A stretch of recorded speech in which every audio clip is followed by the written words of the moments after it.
Quick hits up top, Inter Milan money line at -135, Alabama money line at -105 in Norman, and the Philadelphia 76ers plus 5.5 at -110 in the Garden.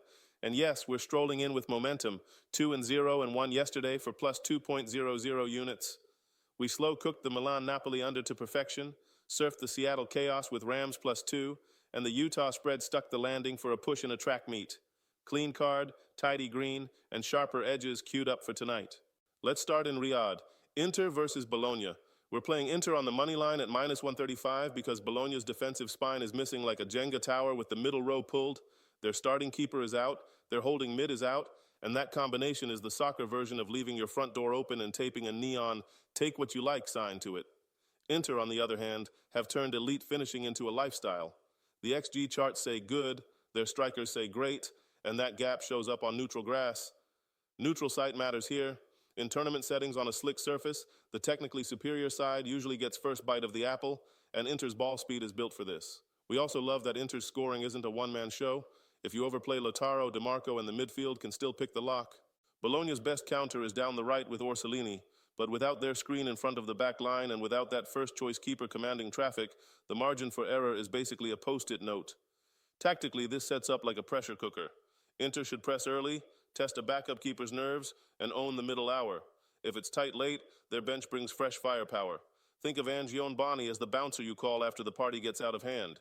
Big, direct, and arriving right when tired legs hate it most. Bottom line, the model edge leans Inter. The personnel edge leans Inter. The who blinks first on a fast-track edge also leans Inter. We're comfortable laying the -135. College playoff time, Alabama at Oklahoma. We're riding Bama on the money line at -105 because the first meeting was the box score equivalent of watching someone lose a chess match while up a queen. Alabama outgained the Sooners by almost 200 yards, stacked first downs like flapjacks, and then punted equity with a -3 turnover hole, including a pick six. That's not a plan. That's a freak storm. In rematches, chaos tends to cool off while the down-to-down truth shows up in a hoodie and goes to work. There's also a trench headache for Oklahoma. When your center situation is wobbling, protection calls get wobbly too. That forces musical chairs along the interior, and nothing says field position tax like a shaky exchange on third and medium with a crowd doing cardio behind you. Yes, OU's defense creates havoc, and yes, their kicker can nail one from your driveway, but that only matters if they're not living off short fields again.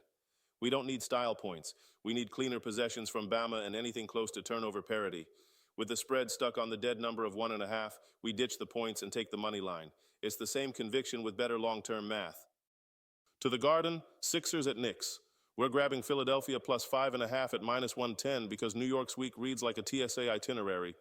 Win a cup final out west, fly home through time zones, grind out a one-possession road game the next night, then hop to New York for the third game in 4 nights. That's a schedule sandwich with extra jet lag. Now sprinkle in injuries to key glue guys and front court muscle, and you've got a defense that usually wins with effort suddenly paying an energy surcharge. Philly, by contrast, shows up with a rest advantage and Tyrese Maxey's turbo button reinstalled. If Joel Embiid plays, gravity tilts the paint. If he doesn't, the pace tilts the floor.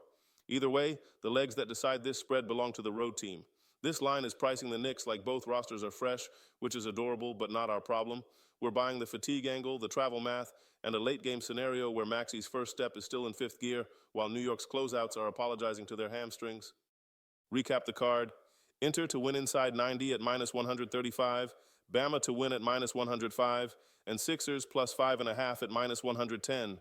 3 plays, 3 different sports, 1 theme. Let the underlying truth beat the headline. Point.